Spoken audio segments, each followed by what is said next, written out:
Hi there, and welcome to Radio Free Bay Ridge. We are back after a multiple month hiatus dealing with coronavirus and all kinds of other stuff. Someone's excited to be back, not just for these last couple of months, but very excited. Is that Rachel I hear on the other end? Yes, it is. Oh my gosh, Rachel. I am back. Welcome back, Rachel. Hello. In time for our 50th episode. Holy shit. Yeah, we're bringing the band back together probably for the foreseeable future.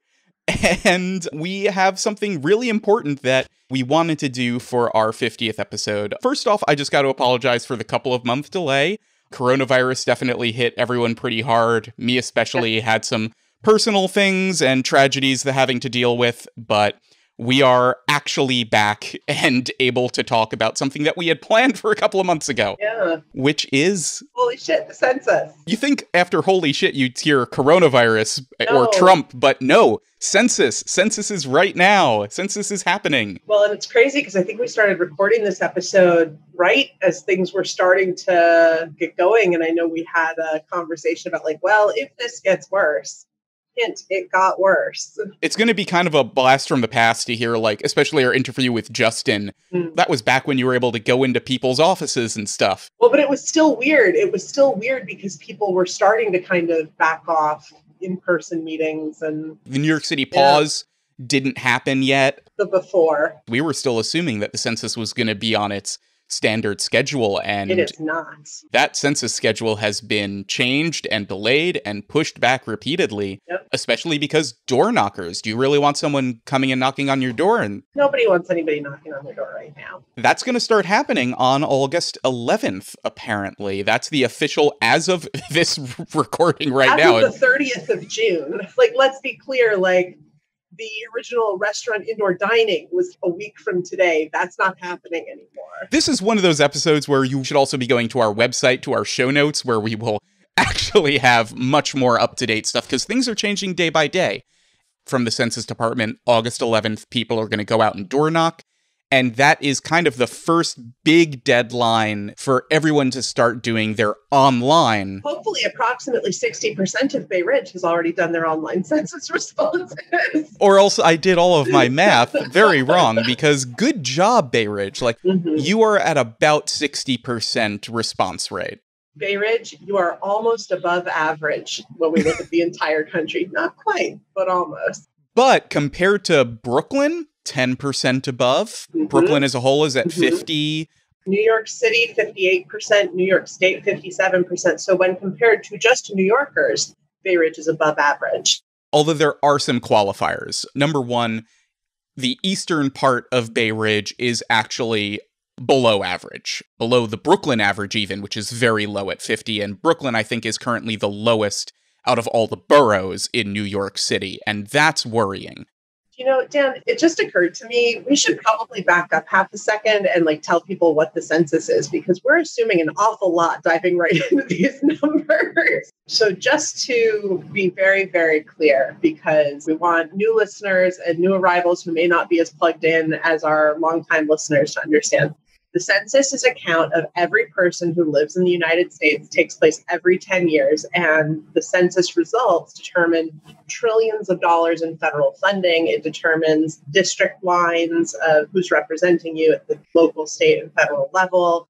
It determines the funding for schools. It determines the funding for any kind of community resource hospitals. When they say we have X number of infections per 100,000 people, we know what that means in the grand scheme of things because we have a count on the census. And in 2010, Bay Ridge was dramatically undercounted, and you'll hear that later on from Justin Brennan.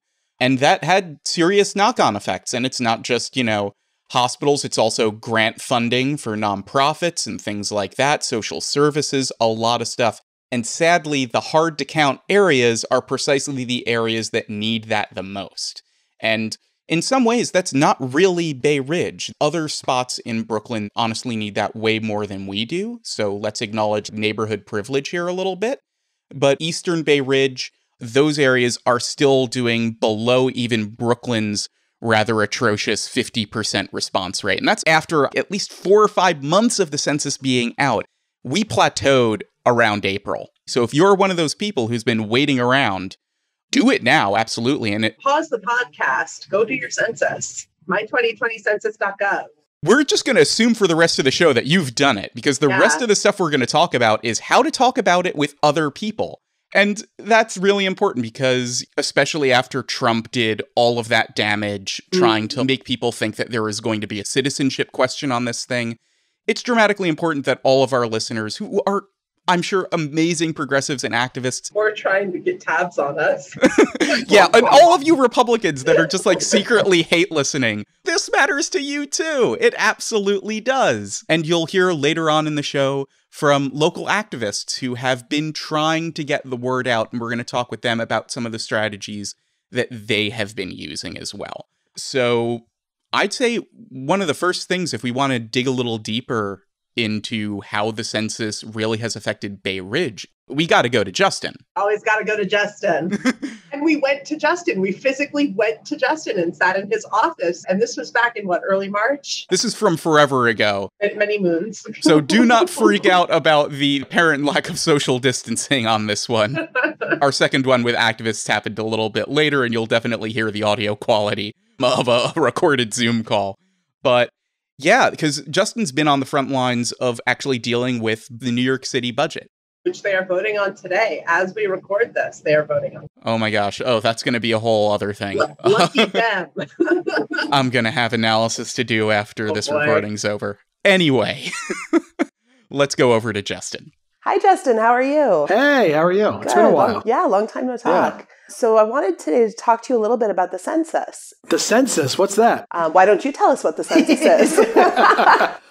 I mean, the census is a fancy way of saying it's the way that you tell the federal government how many people live in a certain place. The reason why we want them to know how many people live here is because it dictates how much money they're going to give us and how much representation we're going to have and how much power we have, because they base that on population. So it's a basic count so that we get the resources that we deserve. And it's something that if we don't get it right, which 10 years ago we really didn't, it haunts us for quite a while.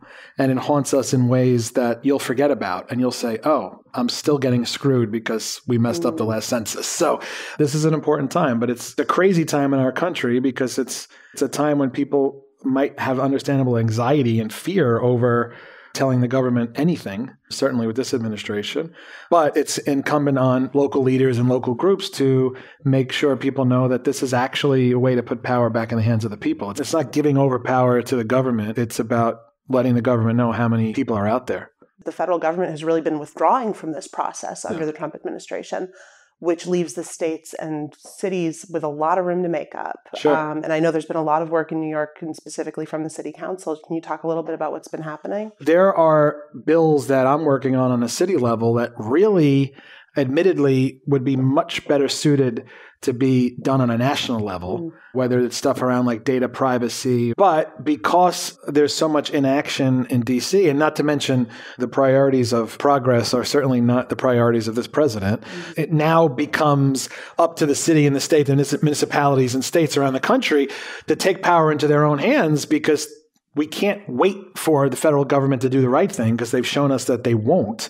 And I think that is a great reason why people should really embrace the power of the census, because the fact that the federal government is withdrawing from it obviously is a problem, but it also shows that they're afraid of it because they're afraid that this really does put the power back in the hands of the people. So that's a reason why people should embrace it and not be afraid of the census. But on the city and state level, it's us making sure that we earmark money to go towards getting the word out there about the census.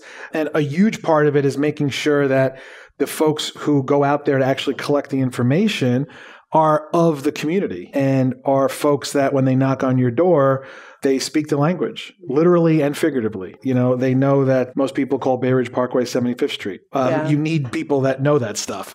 And you need people knocking on your door that look like you. And so people can explain on a real human level why this is important. So the city and the state made sure to leverage our different relationships with local community-based organizations to help us get the word out and to actually hit the ground and knock on doors in a quasi-political campaign. The same way you go canvassing for a candidate, you're going to go canvassing to make sure that everyone gets counted. I remember hearing stories 10 years ago about some of these folks they had collecting census data were like, just writing off entire buildings as being vacant. Oh no! I mean, are you inaccessible building? Are you kidding me? I mean, so I think it showed that we had some like housing surplus. I'm like, you gotta be kidding me. Oh my God. But this is what happens when you have, bean counters, right? I mean, making sure you partner with those groups that know the neighborhood is going to get you an accurate count when you're going to have people who know that you got to go through the side door. Right. Well, and I mean, I guess that's really for Bay Ridge, especially where we've seen a lot of political activism, a lot of people going to campaigns. We actually have a pretty good trained core of people who know how to do that. Sure. I mean, we have a very, very civically engaged community here, which is great. This is a completely nonpartisan, apolitical thing. They don't divvy up funding based on Democrat and Republican, right? They divvy it up based on how many people we say we have. For me, it's about explaining to people that responding to the census is going to affect your bus and subway service. It's going to affect how many new schools we get built. It's going to affect how much money we get for our parks. And it's that simple. I think a lot of the stuff that we gripe about can be traced back to how many people live here. When you were running, one of your campaign promises, which you have kept, was starting a new school because our schools are so overcrowded. Yeah, it's insane. That seems like something that would go directly back to the census. Absolutely. If you don't, it's a really simple thing. If you don't know how many people live here, then you don't know the needs of the community. You don't know the breakdown of the community as far as demographics, as far as ethnicities. Like, you need to know this stuff for basic services. Look, one of the ways we saw certainly was in translation services at the polls.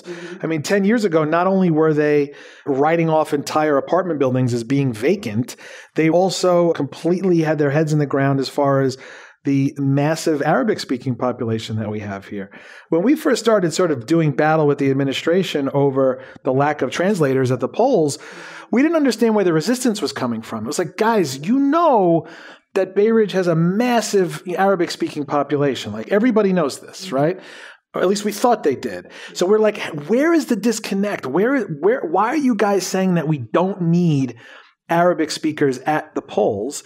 And it turns out that it dated back to 10 years ago from the goddamn census because they undercounted or they didn't count or whatever it was, Well, that's a big problem because there was a push to get a designation on the census for Middle Eastern and North African, and they went through the right process and the administration took it off. Right. The deck is stacked against us, right? So these are the rules they've set. We're going to play within their rules, but we need to really get the word out there so people understand how important this is and how 6, 7, 8 years from now, when something comes back to bite us, we realize it was because we messed up 10 years ago, right? Like, when we started having the real issues with the poll sites, no one thought about the census because it was so far in the rearview mirror that it was like, oh, that's why. Right. And sure enough, it was. So when you think about sort of that time bomb that's planted that doesn't explode until years later, that goes for everything, for our schools, for our subways, buses, the parks, everything, where it's like, gee, why can't we get money to fix up our parks? So don't they know that our schools are massively overcrowded? Like,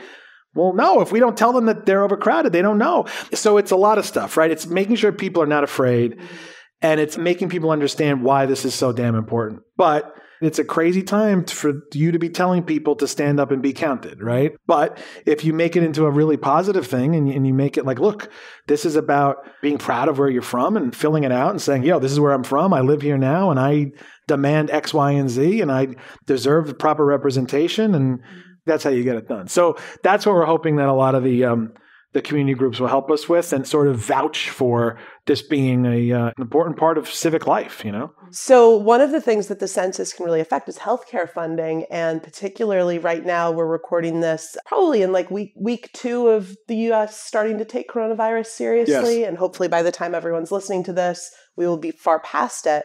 But seniors specifically are very vulnerable, and we live in a naturally occurring retirement community. Yeah. In what ways would a more accurate census count have helped us be better prepared for a health issue that specifically affects seniors like that?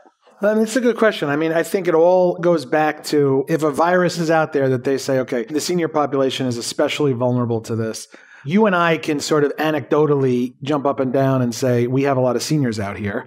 But there's some guy who's going to pull up data and look to see where there's a high population of seniors. And if we're not properly counted, they're not going to know that. People that live in a certain neighborhood, you take things for granted, right? Like we all know that Bay Ridge, this area is naturally occurring retirement community. We all know about different emerging immigrant populations and longstanding immigrant populations. You and I know this, but the government doesn't know this stuff, right? And I think we take that for granted. So when it comes down to it, I go back to the poll translators. Like it was impossible. We were banging our head into the wall because we had people who completely understood what we were saying, that we desperately needed this. And we had people that were very familiar with the neighborhood, but the money for what we needed was not there because it wasn't allocated because the data didn't reflect what was actually going on the ground, And at that moment, there was nothing we can do.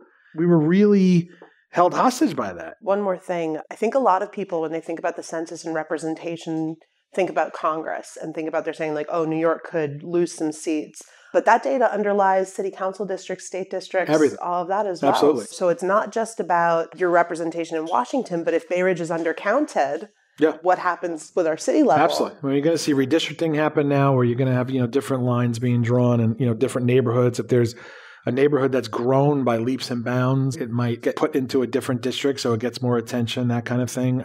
Yeah, I mean, it's super, super, super, super important. But again, it's a way for us to get past the anecdotal, this neighborhood or that neighborhood is gentrified and there's so many new people living there. It's like, all right, well, let's put it to the numbers and let's figure it out. Our schools are so overcrowded, but it doesn't make sense because everyone's leaving the city. They're fleeing the city and going to Florida. Like, okay, we're going to see. We're going to figure that out. But it's incumbent on us, to make sure it's accurate.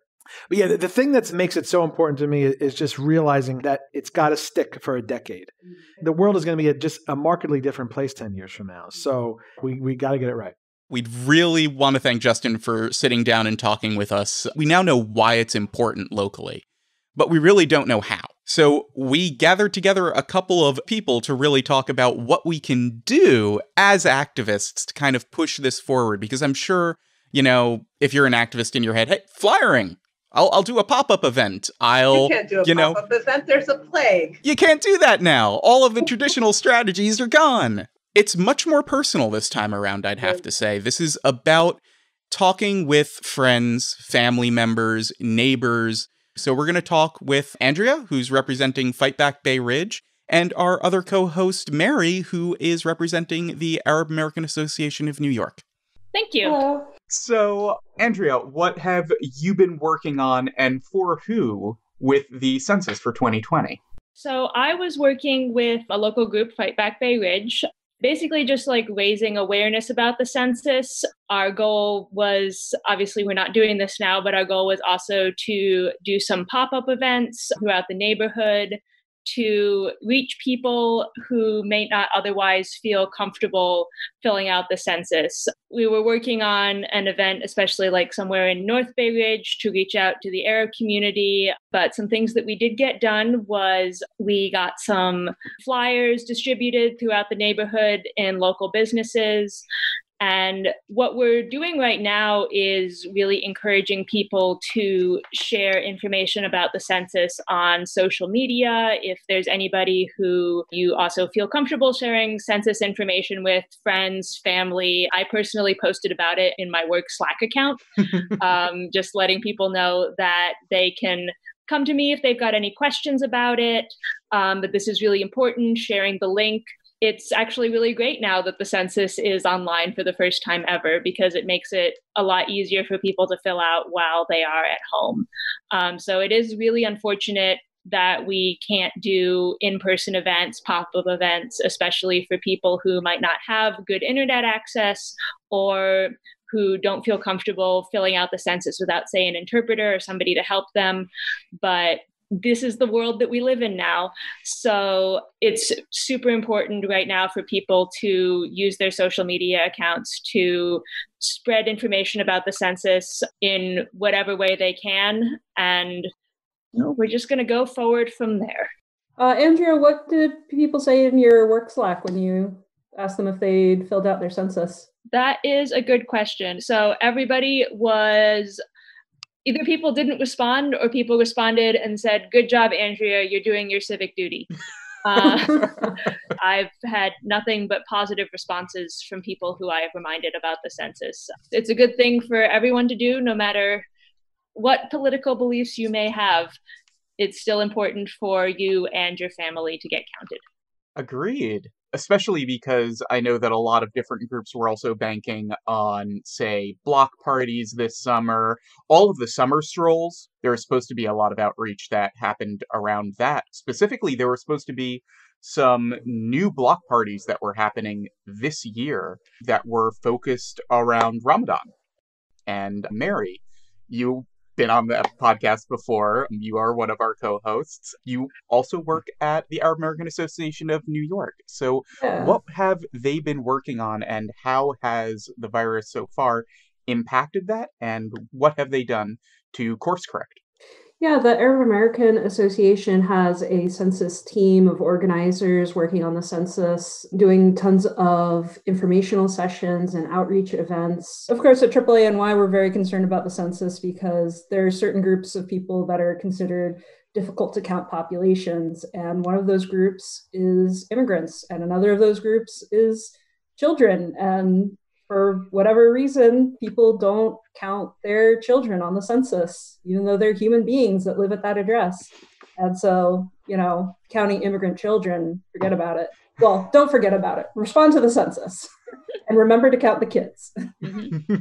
And I think, like a lot of organizations, AAANY's plans have really had to change as a result of the closures of the New York State pause. Whereas maybe in the past, we would have thought we would be focusing on door-to-door canvassing, door knocking, and we've had to really focus into just pouring everybody into social media, into texting and phone banking, and probably a lot more direct mailers than we initially would have planned.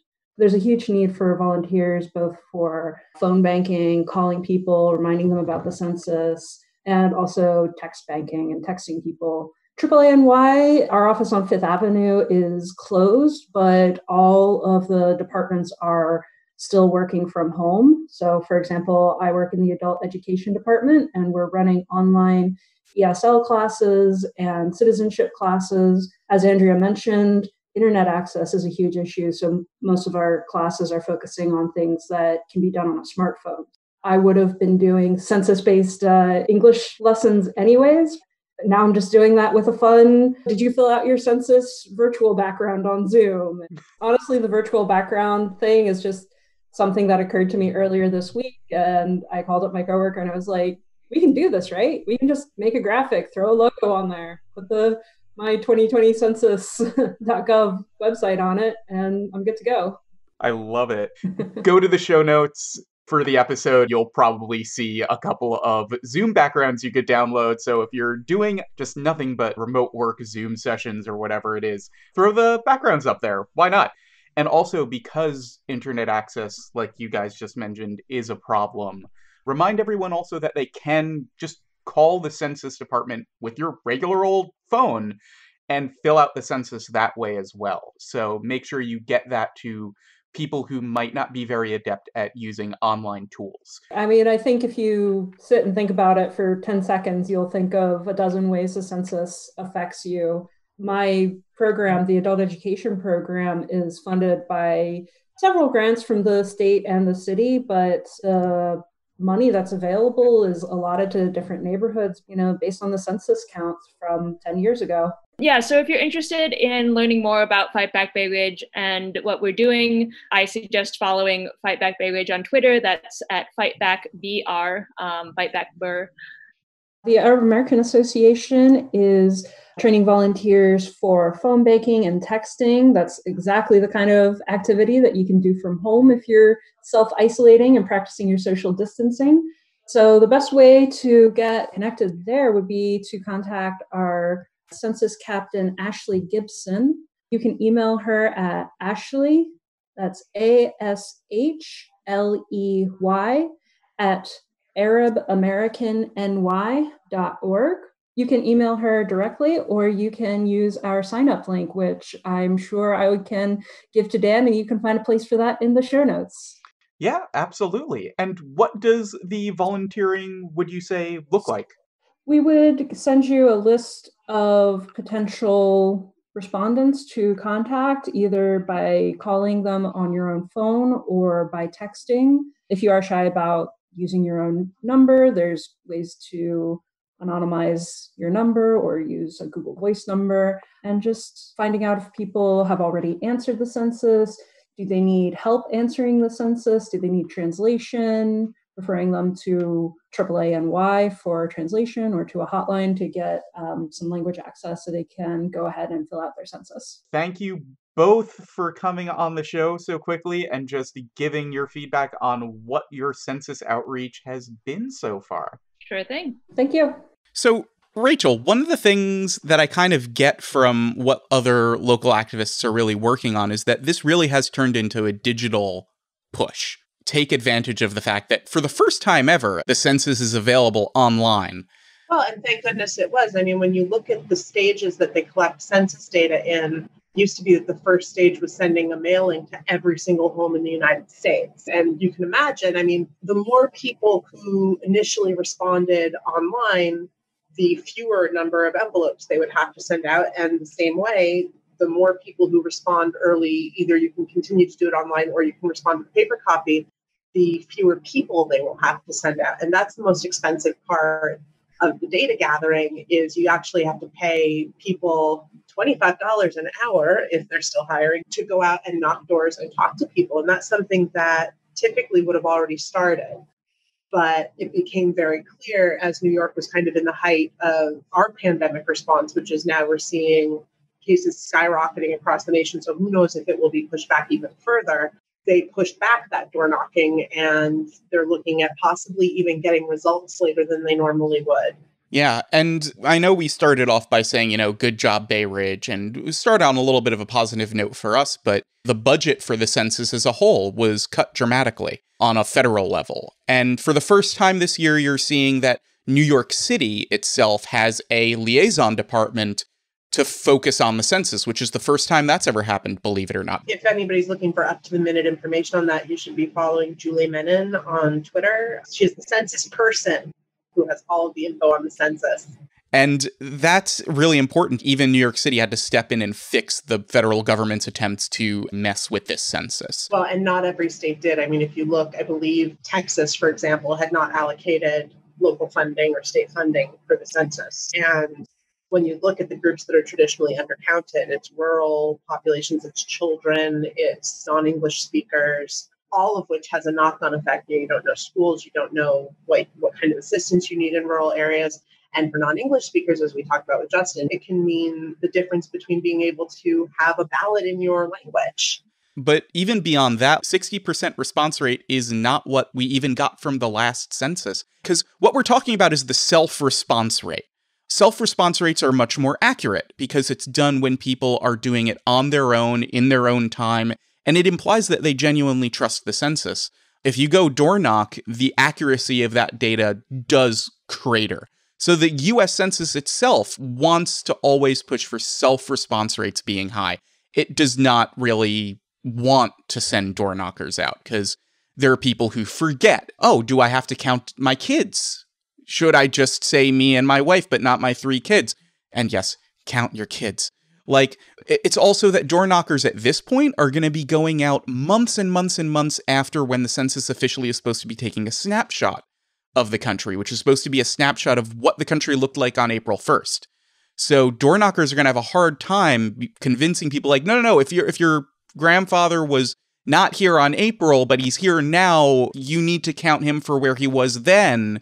So the data gets a lot more muddy. That's really important because one of the things, we talk about funding, we talk about resources, but the data that underpins the census actually underpins almost any kind of national, business decision that could be made. And businesses rely on census data to figure out where they're going to open. They rely on census data to predict what their markets are going to look like. And although I know a lot of us are slightly less committed capitalists than the average, it is still important that those decisions be made accurately and not on faulty data. Take your time whenever you have a spare moment and you find something that you could connect back to the census. Like Andrea said, just jump in. Like, her work did not really care that she had a Census 2020 background going on in all of her Zoom calls.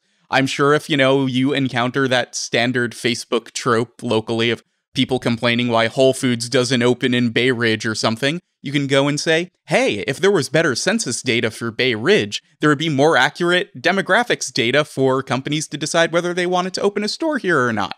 Start being that kind of emissary, especially because while Bay Ridge as a whole is like at 60%, the averages that we're getting here are for census tracts, and census tracts are not evened up by population. So that 60% doesn't really mean that 60% of Bay Ridge has been counted. It means that on average, the census tracts show about 60%, and the good ones are like down by the water, lots of single family housing, what you'd expect. And those areas should be more accurate because it's easy to figure out addresses down there. Yeah. Areas like Northern Bay Ridge, weirdly enough, between 81st Street and 86th Street, down by the water, is really, really bad. It's only like 48%. The lowest we have is 46%. There are huge chunks of Bay Ridge that really need a boost, so I would very much recommend going and looking at our show notes, checking that map out, seeing if you live in an area that has below 60% or just any of them. See if you can move those numbers up, because we will be updating them throughout the census year. And let's see if we can push Bay Ridge's 46% areas up above the average and really just make Bay Ridge glow green. So we had a kind of loose episode today. We hope that most of you understand the importance of the census and have already done it. We just want to really remind you some of the nuances, give you some more information so you can go out and really spread that knowledge. And we are going to be back in August once door knocking starts, and we're going to have a episode of the Triborough, which is not the bridge, but the proposed rail line that was supposed to start in Bay Ridge. And then we had a budget shortfall. They committed to funding a study, and I'm pretty sure that that's not going to happen anymore. But it's still an amazing idea. One of the major transit proposals that could solve equity problems across the outer boroughs between communities of color and moving it away from Manhattan centralization. So look forward to that. What are some other things people can look forward to in the months to come? I think we got to talk about Nicole Malliotakis, Rachel. I think we got to talk about Nicole Malliotakis. We started off this show, and this is our 50th episode, so forgive the navel gazing a little bit, but we started off talking about a very specific thing about John Quaglione, who is running for our city council.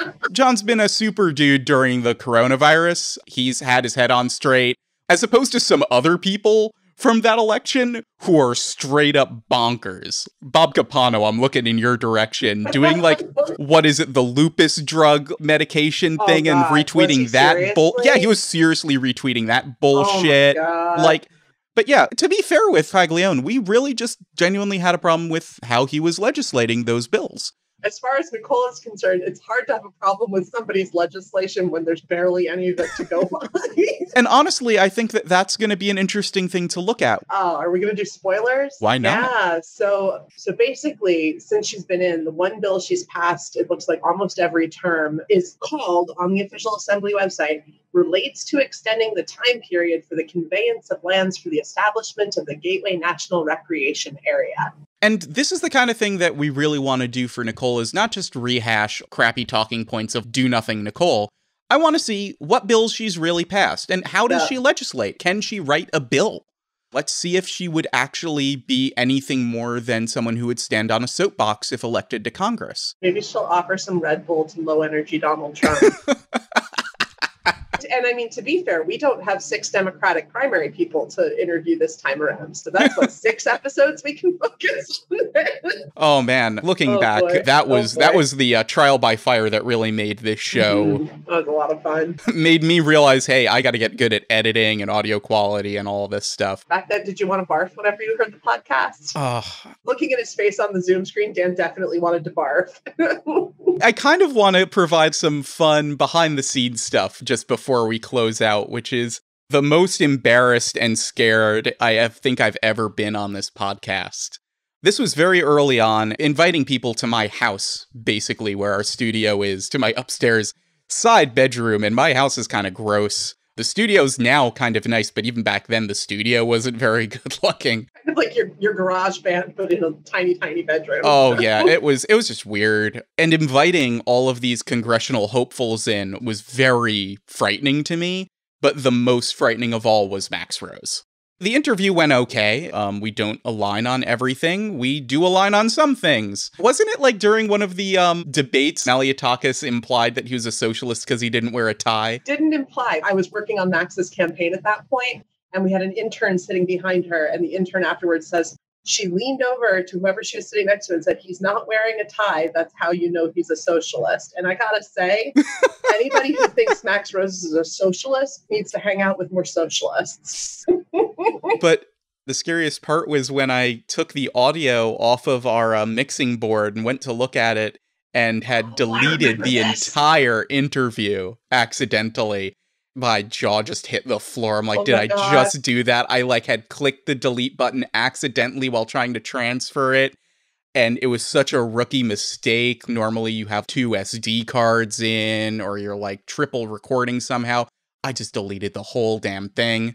It was gone. If anyone has ever doubted Dan's technical prowess, Dan put the entire episode back together from, I believe, bit files or something. The way that the mixing board records is it records in 2-second chunks for every single track. So we had 3 tracks in that episode for each of our mics, and they all were jumbled and not ordered when you did a disk recovery of that SD card. So I had about 1.5 million 2-second clips from multiple tracks that were unnamed that I literally had to jigsaw together over the course of 2 weeks.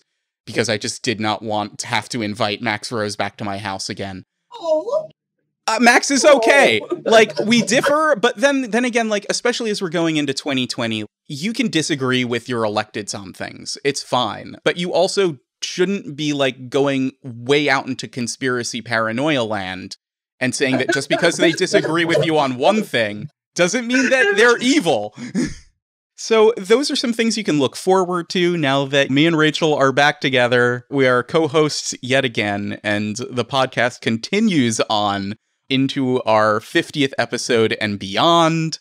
Thank you all again so much to our listeners. When we started this, we had no idea this would work. Did not see, 3 years later and 50 episodes. Just about 3 years later, in fact, because I think we started planning in August and our first episode went up in around October, right? I think so. When we started this podcast, one of the things that we vowed is that we would never take advertising dollars. We would never sell your listening time for our benefit. And over time, that has meant that Dan has invested a lot in equipment. Everyone has invested a lot of time. And don't worry, we're still not taking advertising dollars. At the same time, we decided now that it's our 50th episode, and we hope we've proven ourselves just a little bit, maybe when we should have waited till we got to 200 episodes. But we finally put out a Patreon account. So if you guys want to, you can say thanks with a couple of bucks a month. All of it goes right back to the podcast. We actually are trying to be just as factual and open about that Patreon as we are on the show about what we talk about. So there will be a list of all the things that cost the podcast money, and all of the various tiers and goals just directly relate to exactly how we will spend that money. So it does not go to me or Rachel or anything like that. It just goes right back into the podcast. And after a certain break point, maybe we can start getting some cool stuff for the podcast, like some cool mapping software to improve some of our election analysis, and all that stuff could possibly happen in the future. But really, it's just our way of letting you say thank you if you feel like saying thank you in that way. Or you can also just tweet at us and tag us. That also makes our hearts feel warm and fuzzy. Yeah. Once we are able to go back to restaurants in 100 years, just saying hi out in public is always lovely and makes my heart flutter. Acknowledging you're not embarrassed to know us. I'm just always astounded when someone recognizes me on the street and doesn't want to yell at me for causing bike lanes in this neighborhood to happen. Damn you, you bike lane human. And it seems like there are a lot of new folks out there who are, plugging into the activist world in Bay Ridge. And welcome!